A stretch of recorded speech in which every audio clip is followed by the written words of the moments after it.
अस्सलाम वालेकुम। आज हमने बात करनी है एंग्ज़ायटी के सिम्पटम्स और उसकी सिंपल सी मैनेजमेंट पे। एंग्ज़ायटी के सिम्पटम्स ऑलमोस्ट हर बॉडी ऑर्गन पे आते हैं। ड्राई माउथ से शुरू कर लें, मुँह खुश्क होता है, प्यास बार-बार लगती है, आँखों आँखों में जलन, थकन, सब फ्रंटल हेडेक, यहाँ सर में इस तरफ सर वैसे लगता है जैसे बहुत भारी है, सर्विक्स में पत्थर रखा हुआ है, ये यहाँ कानों के पीछे दर्द, कंधों में खिंचाव, कमर के भी यहाँ सॉरी गर्दन के पीछे दर्द, कमर दर्द, हाथ शेकी होते हैं, हाथ काँपते हैं, ठंडे पसीने आते हैं, हाथ गीले हो जाते हैं और साँस लेने में मुश्किल होती है। ऐसा लगता है कि जैसे हवा कम है, ऑक्सीजन नहीं आ रही पूरी आपको, साँस लेना मुश्किल लग रहा है। फिर चेस्ट पेन शुरू हो जाती है कई दफ़ा नॉन कार्डिक चेस्ट पेन जिसमें कोई कार्डिक इश्यू नहीं होता, हार्ट के कोई मसला नहीं होता, लेकिन चेस्ट पेन, चेस्ट टाइटनेस बाज़ वक़्त ऐसा लगता है जैसे चेस्ट हैवीनेस हो गई है, साँस नहीं आ रहा अंदर, यहीं पे हवा फँस गई है।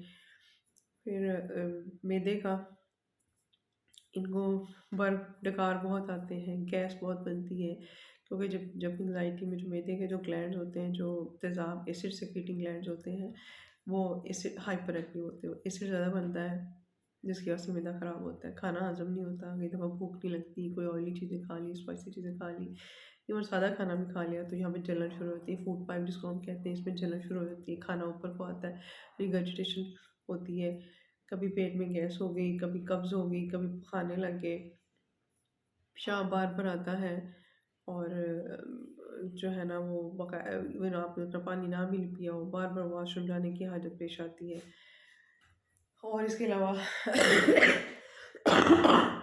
सॉरी,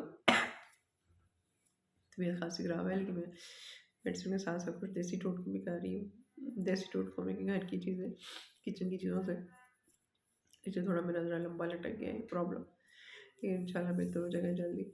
अच्छा, हम बात करते हैं कि एंग्ज़ायटी की बॉडी में सिम्पटम हार्ट रेट ज़्यादा हो जाता है, पैल्पिटेशन जिसको हम कहते हैं, अपना दिल बहुत धड़कता हो, तेज़ महसूस होता है, बैकएक, टाँगों में दर्द और जल्दी थकन, ऐसा लगता है जैसे जिसमें जान नहीं है। हर वक़्त बंदा ना एंग्ज़ियस रहता है, जो होता है ना फ़ाइट और फ्लाइट मोड वो हमारा ऑन हो जाता है।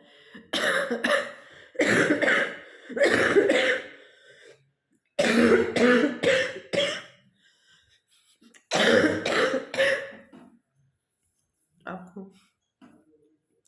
ऐसी फीलिंग आती है जैसे आप किसी एज पे बैठे हो, जैसे किसी इमेजिन करें आप किसी दीवार के किनारे पे बैठे हो, किसी ऊँचे टेबल के किनारे पे बैठे हो, कुर्सी के किनारे पे बैठे हो, जहाँ हर वक़्त एक गिरने का रिस्क होता है, गिर जाएँगे। तो जो आपकी फीलिंग होती है, एंग्ज़ायटी में वो फीलिंग होती है। एंग्ज़ायटी की वज़ह से फिज़िकल इलनेसेस बहुत डिस्टर्ब होती हैं। जो अगर है किसी को तो एक्ज़ैजरेट हो जाएगी, ज़्यादा हो जाएँगी, अगर किसी को नहीं है तो रिस्क बढ़ जाता है। ख़ास तौर पे साँस की बीमारियाँ, एस्थमा का रिस्क बढ़ जाता है, बार-बार फ्लू होता है और मिग्रेन मिग्रेन, सर दर्द, दिल ख़राब होना, उल्टी तो कम उल्टी ज़्यादा सीवियर एंग्ज़ायटी में उल्टी भी कई दफ़ा आ जाती है, लेकिन दिल का ख़राब होना, मतली होना, भूख कम हो जाना, इस तरह की जो प्रॉब्लम है ये सारे एंग्ज़ायटी में होते हैं और आमतौर पे फिर जो पेशेंट है वो चला जाता है मैदे वाले डॉक्टर के पास कि मेरा मैदा ख़राब है और साल हर साल वो इसकी दवाइयाँ खाता रहता है। समटाइम तो हमारे मैदे वाले डॉक्टर जो है ना माशाल्लाह बहुत अच्छे एक्सपर्ट होते हैं, वो जब समवन पूछ लेते हैं कि ये पेशेंट जो है ना इसको मैदे का मसला नहीं एंग्ज़ायटी का मसला है, तो वो आपको एंग्ज़ायटी की दवाई पे खुद ही डाल देते हैं। लेकिन असल मसला ये नहीं होता कि दवाई, असल मसला ये होता है कि कब देनी है, क्या देनी है और कब बंद करनी है। तो साइकियाट्रिस्ट आपका इस सिलसिले में ज़्यादा हेल्पफुल होता है आपके लिए कि उसको ये पता होता है कि कितनी एंग्ज़ायटी है, तो इसमें मैं इसको एक्सरसाइज़ेज़ सिंपल बताऊँगी तो ये बेहतर हो जाएगा या इसको दवाइयों की ज़रूरत है और दवाइयों में कौन-सी हमें टाइप देनी चाहिए कि जिसकी एडिक्शन ना हो और जिससे एंग्ज़ायटी में ख़ातिरख़्वाह फ़र्क पड़े। सादी जो बातें हैं वो तो है कि जितनी आपको एंग्ज़ायटी हो, उतनी ही अगर आप अपनी फ़िज़िकल एक्टिविटी में बढ़ा दें तो आपकी एंग्ज़ायटी कम हो जाती है। एंग्ज़ायटी जैसे मैं पहले कहती होती हूँ जैसे एंगर एक एनर्जी है, एंग्ज़ायटी भी एक एनर्जी है। अगर आप फ़िज़िकल इसको करेंगे, डिसिपेट करेंगे, यूटिलाइज़ कर लेंगे, तो आपको जो एंग्ज़ायटी की वजह से सिम्पटम्स आते हैं वो कम से कम हो जाएँगे। तो इसलिए आप अपने माहौल पे, अपने एनवायरनमेंट के हिसाब से अपने लिए कोई एक्टिविटीज़ प्लान कर सकते हैं। आप घर में आप सीढ़ियाँ चढ़ लें और मैं तो कहती हूँ सबसे अच्छा काम जो है ना एंग्ज़ायटी खत्म करने का बर्तन ज़ोर-ज़ोर से रगड़-रगड़ के पतीलियाँ मांजें। पोछा अगर आपके हेल्प लगा भी गई है तो एक दफ़ा पे पोछा लगा लें, या कोई छोटा-मोटा कपड़ा धोने वाला है, कोई स्कार्फ धोने वाला है, दुपट्टा धोने वाला है, उसको ज़रा अच्छा से निचोड़ के देख लीजिएगा रेशमी ना हो, फट ना जाए। कुछ सिंपल इस तरह के काम करें जिसमें आपकी एनर्जी लगे, आपकी ताकत लगे, ठीक है? और कुछ नहीं तो घर में सीढ़ियाँ हैं तो सीढ़ियाँ 2-4 दफ़ा चढ़ लें। और घर की सेटिंग कुर्सियाँ बहुत हैवी ना उठाएँ कि कहीं बिल्कुल पट्टे ना और ही ना पुल हो जाए, मसले पुल हो जाए, कोई और प्रॉब्लम हो जाए।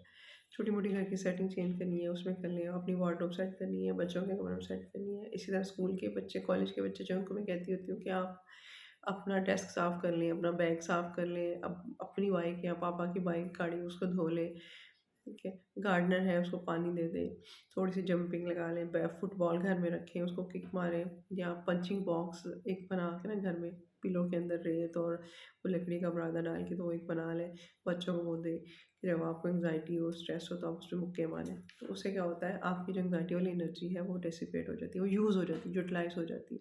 तो फिर एंग्ज़ायटी के सिम्पटम कम हो जाते हैं। करके देखिएगा।